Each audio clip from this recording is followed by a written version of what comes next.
We're going live to make challah. Welcome to my kitchen. Sarah's here with me. I mean, you're probably going to see a lot more people in and out of this video screen as we go. Lecha's going to be behind me. She's making cookies for Shabbos. Beryl's joining us. He's hanging out. So we're going to give it a few minutes for people to get online. For those who cannot get online, don't worry. We're also we'll be able to send out a link afterwards for those who want to make challah at home. Yeah. Anyone? All right, we're going to give it a couple of minutes so people can join us on this live. Welcome to my kitchen. It feels like First Fridays, but very different, kind of.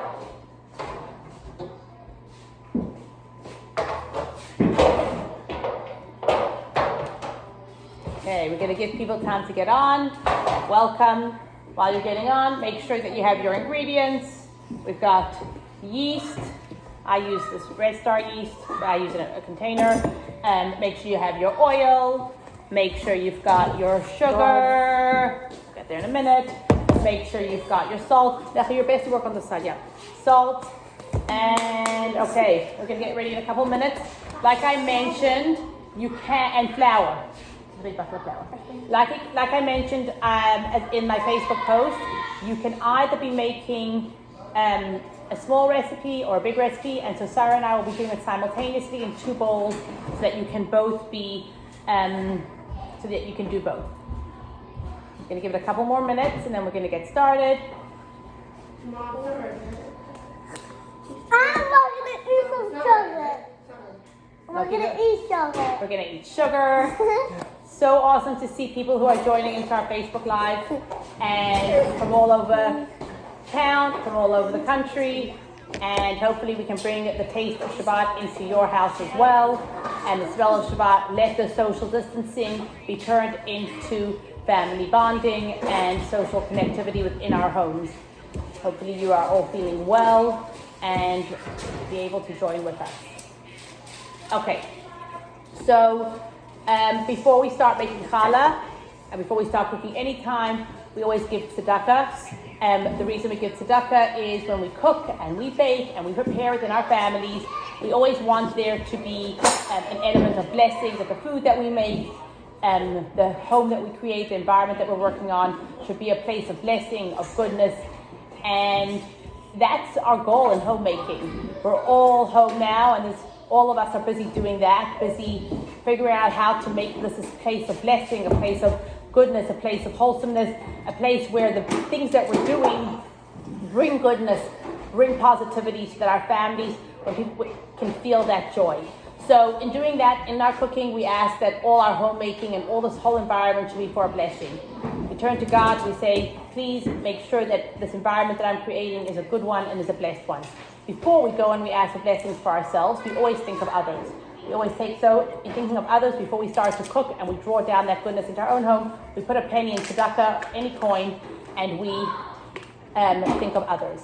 This is especially auspicious time to be giving tzedakah on a daily basis besides for Shabbat. Increasing in mitzvot and practical mitzvot brings down blessing, draws down goodness, and helps there to be blessing within this world. Okay, I'm going to quickly wash my hands, and I actually am going to put on gloves.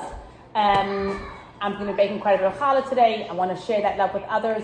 Thank God in this house so far we're all feeling fine, but I don't want to share, I only want to share health with other people. So I will put on gloves while I bake today, and you can do the same, but I am going to wash my hands before I bake anyhow. Okay, I'll be right back. You can do the same. You can also be washing your hands just like I am, and this way, after you touch money, your hands are clean. Okay, so if you can pass me a paper towel, that'd be great. Someone pass me a paper towel, thank you. As they can imagine, there are many minions around me willing to help out with this project. This side camera has a very interesting view, so if someone wants to move it forward, that will make more sense. Okay.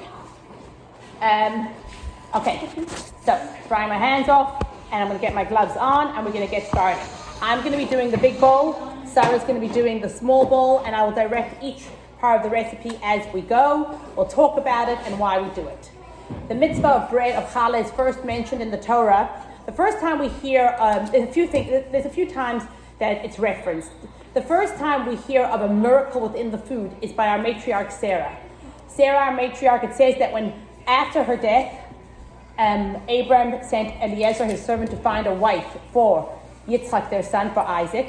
And Isaac, it says that when he married Rebekah, the miracles that were in his mother, the blessings that were in his mother's tent, returned to his tent. And then he knew that she was the right wife. And what does the commentaries tell us were the blessings that were in Sarah's tent? First of all, when she lit her Shabbat candles, they lasted from week to week. The light, the physical light, lasted a week. Second of all, when there was a special cloud of glory that hung specifically over her tent. And it says there was a blessing in her food, that through her food she taught monotheism to the world. And the same thing, those actually refer to the 3 mitzvot of the Jewish woman, which is lighting Shabbat candles, obviously represented by the candles, going to the mikveh, which is represented by the cloud of glory that hung over her tent, and baking challah, which represents all the food. Challah is the most basic food group, and it's therefore through the challah that we draw down blessing into our home. It's through the challah represents all the homemaking that we do, all the efforts that we do in raising our families, which is such a huge part of our life. The challah is a tangible way that we say, I want to draw this blessing into my home. I want all these efforts that I make to be positive, to be good, to create goodness. And we all know it's not a magic formula, but it's a real thing. If our homes can have that feeling, if we can prepare a dinner and everyone sits down and there's joy and there's happiness and there's contentment and there's conversation and there's connection, we feel the blessing. And unfortunately, if it's the opposite, we feel the disconnect. And so our challah represents that blessing of connectivity, of all our homemaking being for a good and positive thing. Okay, later on we'll talk about actually separating a piece of challah dough and why that is so important and why and where that's mentioned in the Torah. I'm just going to give you a heads up so you can decide what size bowl you want to use. If you're using a 5 pound amount of challah, 5 pounds of flour, you're going to be able to make the blessing on separating a piece. If you're going to be making the 4 cups of flour, you'll be able to make challah, but you won't be saying the blessing. The blessing we'll do in the second part of the slide at 2 o'clock. If you're going to want to make the 5 pounds of flour and you feel like it's so much flour, what am I going to do with so much challah? Don't worry. In our second part of today's live, I'm going to show you, first of all, braid challah for our Shabbat tables. We can make rolls to put in the freezer so you have fresh bread during the next week. We'll make some of our dough into babka so you can have dessert, and it will be hamotzi like the challah, but if you have it at your Shabbat meal, you will have made the blessing on the challah, so you can include that babka in it as well. You can use it for pizza dough. So later on, I'll show you a bunch of things that you can do with the dough, whichever one you choose. Okay, so everyone say hi? Hi. Hi, everyone. Okay, so let's get started. The first thing that we put into our challah is yeast. If you're making the 5 pound, I will tell you how much yeast you need to put in. If you're making the smaller one, Sarah will tell you how much yeast you need to put in. For the 5 pound challah dough, you need 4 tablespoons of yeast. So I actually buy the Red Star yeast. That's like a shout out to Red Star, who actually is a fabulous company, and they actually often sponsor many of our mega challah bakes. I buy the big bag at Costco, and I keep it, and then I open it. I keep it in an airtight container in the freezer, and that's where I use my yeast from. But any dry yeast will work for the recipe. For the 5 pound recipe, you need 4 tablespoons. 1, 2, 3, 4. Okay, Sarah, your turn. For the 4 pounds? For the 4 cups. 4 cups, you're going to need 1 tablespoon of dry yeast. Okay, Sarah's putting that into her bowl. Okay, all right. So hopefully you all got the yeast inside your bowl. 4 tablespoons for the big recipe, 1 tablespoon for the small recipe. Okay, now you're gonna go over to your sink in your kitchen and run your warm water. When your warm water feels like warm to touch, I still have gloves on, I'm just gonna, feel it with my wrist over here and feel it a little bit. When it feels warm to touch, you're going to measure out your water into your bowl. Into the 5 pound recipe, you're putting 4.5 cups of warm water. 4.5 cups. Into, Sarah, how much are you putting over here? 1 1/3 cup. Into the small recipe, it's 1 1/3 cups. I think if it's already in the comments or not, but we're going to post both recipes, so if you're having a hard time following it, it's already posted as the first comment or one of the comments in this live. Okay, so I'm going to get 4.5 cups of warm water. 1 second, here I go. So just stay there. It should just be warm. Your water should just be warm, okay? Not till your yeast. Here is 2 cups. And another 2 cups. Okay. And half a cup. Hold on, half a cup. Okay. Okay. Sorry, you go get 1 1/3. Very interesting is that each of our ingredients talks about or relates to our child rearing as well and raising our families, and I think it can really relate to the situation that we're all in now. The first, if you did I measure a cup and a third? Okay. The first ingredient we put in is yeast. Yeast is the potential. Yeast is the potential for what the situation can bring. You know, if you're healthy and you're home with your family and in a good situation, think about the potential of what that could be. But you've got to work on it. The yeast by itself is just a blob, but it has potential to bring so much growth. That's the first ingredient we put in. Let's put it in with intentionality. The next ingredient is water. Water refers to Torah.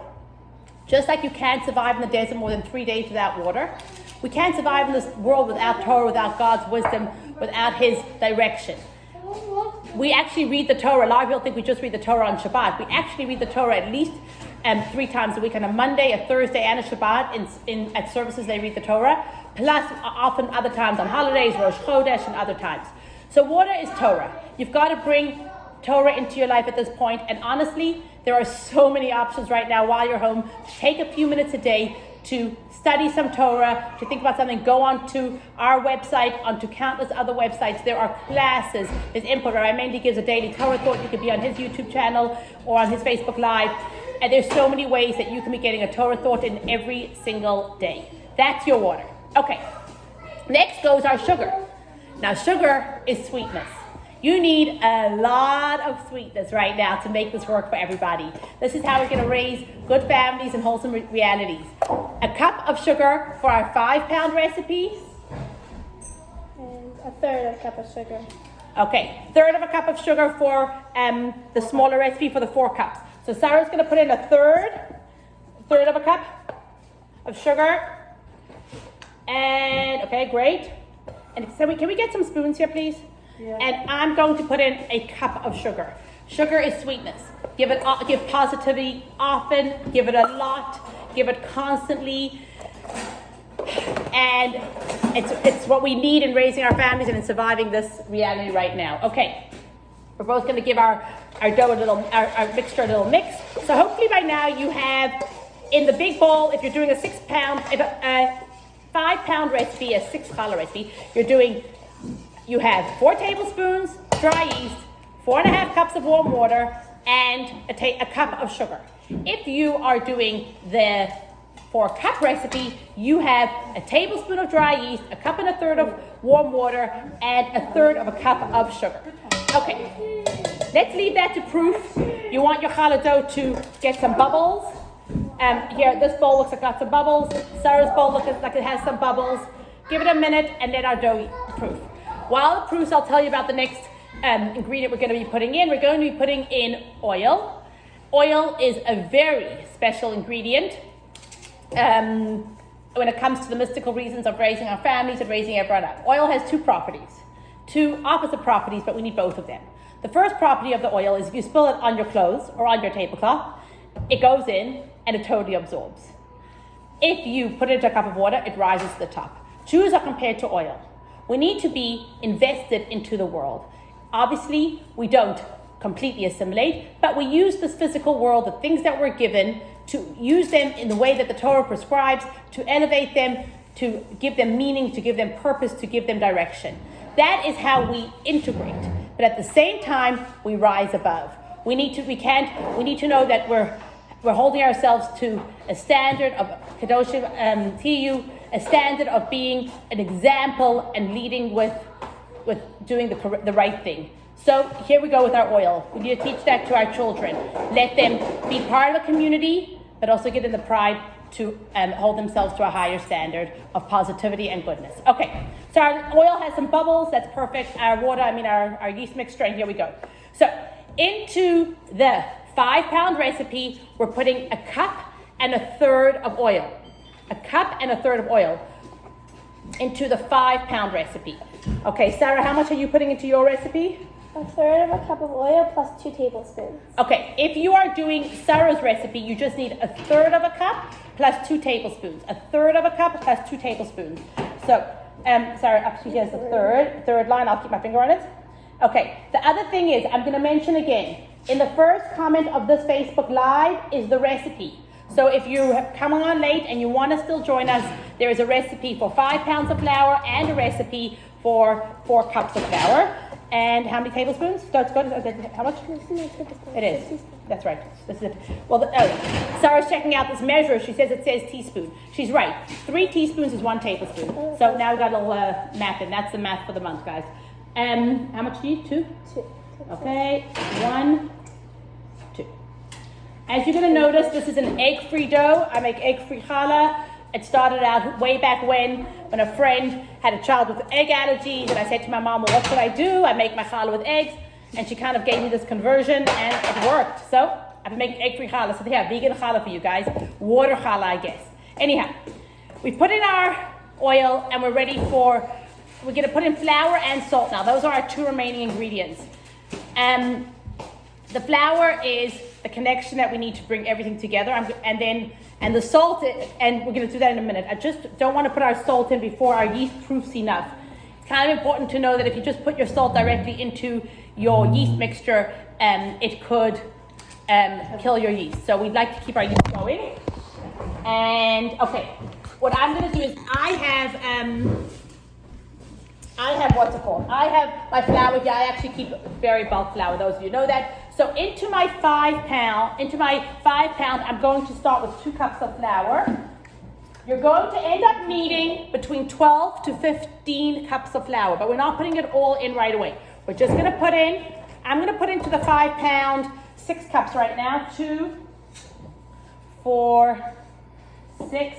The flour is the meat and potatoes of when we raise our families. It's all the ins and outs and daily stuff that we need to make all our lessons and all our intentions come together. Okay, Sarah, how much flour do you need? I need about 4 cups of flour. Okay, so Sarah needs 4 cups altogether. What's the question? Is it 1/3 cup of oil and 2 tablespoons of oil? Yes. If you're making the 4 cup recipe, it's 1/3 of a cup plus 2 tablespoons. 1/3 of a cup plus 2 tablespoons. Okay. If you have any questions as you're going along, please just ask, and we can answer hopefully if we know if we have the answer. Okay, great. I put in 6 cups of flour into mine, but I'm waiting a minute while Sarah puts in just 2 cups. It's going to need 4, but she's starting with 2. Okay? Okay, perfect. So Sarah and I are each going to mix up our dough a little bit with our flour, and we have to still remember to put in our salt. So we're just going to mix up our flour over here. Okay. We're mixing it up. We're still using a spoon. A little later on, we're going to get our hands in and get this kneading together. Go back into the frame. Okay. Got to get Sarah in here. It's awesome having all these extra friends or people around. It's awesome being home with my kids, honestly. Praying for everyone who needs a speedy recovery, for those who are lonely, for those who are not having an easy time losing their jobs and stuff. But for those who can find a silver lining, got to keep trying to focus on that. Okay, so now we're going to put salt in because we've already incorporated some of the flour. Salt is really important in raising our kids. Salt is the discipline. Now, discipline is really important, but you see, salt, if you don't put salt into the food has no flavor. If you put too much salt into the food, you've ruined it. Tastes like it's just terrible. And that's where discipline comes in. We must discipline our children. We must give them direction and limitations and focus. But too much discipline, like you saw, we put a cup of sugar, we're putting 2 tablespoons of salt. Into the 5 pounds of challah, we're putting 2 tablespoons of salt. If we're putting in 5 pounds of challah, putting 2 tablespoons of salt. If you're doing the 4 cups of challah, you're putting how much? 2 teaspoons of salt. 2 teaspoons. Okay. Now, someone just asked if the recipe is printed somewhere. Yes, the recipe is the first comment on this live feed is the recipe for both the big recipe and the smaller recipe. 2 teaspoons. So go for it. You can do it. Okay. Once you've added your salt, okay, I'll hold this pour it in. Too much. It's about to come out too much. Let's see, you're right. This is a big thing of salt. Okay, perfect. Okay, now what we're gonna. Okay, so Sarah's already put in 2 cups of flour into hers, and I've put in 6 cups of flour into mine. Now this is the next thing about making challah dough. You need to add your flour slowly because too much flour does not lend itself well to a nice challah dough. Okay, so Sarah's already put in 2. She has to probably put in about 4. Now, challah dough, like all bread dough, is not exact. It depends on your altitude, the weather, the temperature in your kitchen, and that changes all the time. So it's not like it's automatic, you put in this amount, it's gonna work. Always, you add the flour slowly towards the end, because on any given week, you might need half a cup more, half a cup less, 2 tablespoons more, and you go with it as you go. Okay, so Sarah's gonna add another cup into hers and start to knead. And I'm going to add, honestly, I've already put in 6 cups. I'm going to add another, I'll start with another 4 cups, and then we'll see where it's going from there. Okay. Change my gloves, I just touched my face. What? Yeah. Okay, sorry guys, I'm changing my gloves, touching my face, and I want to make sure that I am staying safe for everyone's sake. Okay. Don't put so much, I only need 10 cups. Alright, good. So I'm adding another 2. And you know what? I decided not to put in another 4. I just put 2 and I'm starting to knead with my... Now kneading is also... This is back to talking about our kids and the efforts we make. Kneading is the work. The more work you put in, the better the product. The more we knead, the better the dough comes out. Okay, so honestly, I've so far put in about 8 cups, and it seems to be coming together. I'm probably going to need a little bit more, but 1 second, hold on. Sarah's is coming together beautifully, and she actually only ended up using about 3 and a bit cups of flour. I'm going to take her extra flour. You don't want too much, and I'll use that. Hold on. Sarah, just give me the extra flour in here. Thank you. I can use a little more. Now the goal is to keep adding flour until your dough does not stick to the edge. If you can have a clean bowl with dough in the middle, you are going to be good. That's going to be the perfect dough. Okay, let's go now. This takes time. We're kneading our dough, putting the effort in. I'm going to need another bit of dough. Hold on. 1 second. I'm getting a little more dough, guys. Flour. Yeah. At least I have people here who know what to say. If I don't know what to say. Okay, guys. Here we go. Did you add more? I think it's perfect. I don't think you need to add more. So try to clean off the edge of your bowl first, and then show everyone in the camera how your bowl's looking, and then they can know how it should be. Okay.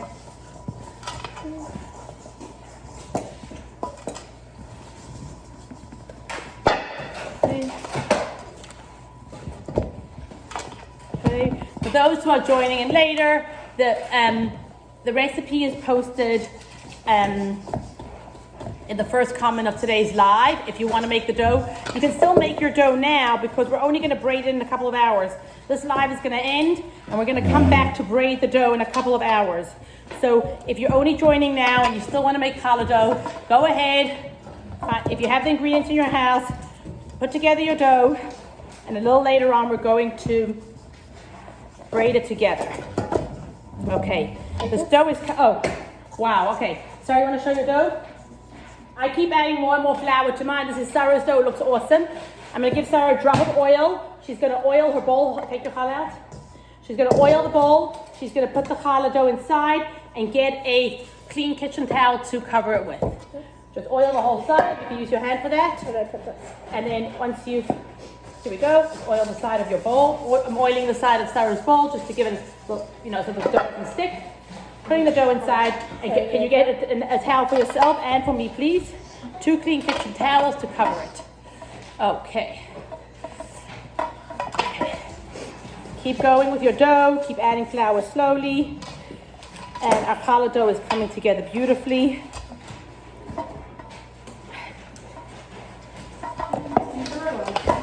Okay. I had those yellow and blue ones that I like to use. Perfect. And there's one more underneath the other side where we keep the bags. There's one hanging on the rod there. hanging on the rod where we keep the bags. Okay. Giving directions to my kids where to find the kitchen towel that I want to use. Okay. All right, so my dough is coming together. Now this is another thing. I'd rather my dough stays more elastic, a drop stickier. Later on when we roll our dough, when we shape it, it's going to need more flour. So I'm happy to add more flour then. Okay, Sarah's challah is covered. And this is my dough. Still a drop sticky, but I'm thinking I'm gonna leave it. And later when I braid it, I'll add a little bit of flour onto my counter and that should be enough. Too much flour is gonna make the dough heavy and that's not what we're looking for. Okay, so I'm covering my dough now. We're gonna leave it to rise for a couple of hours. We'll be back around 2 o'clock and we'll braid our challah dough. Thank you for joining me, friends. I look forward to seeing you soon. Bye-bye.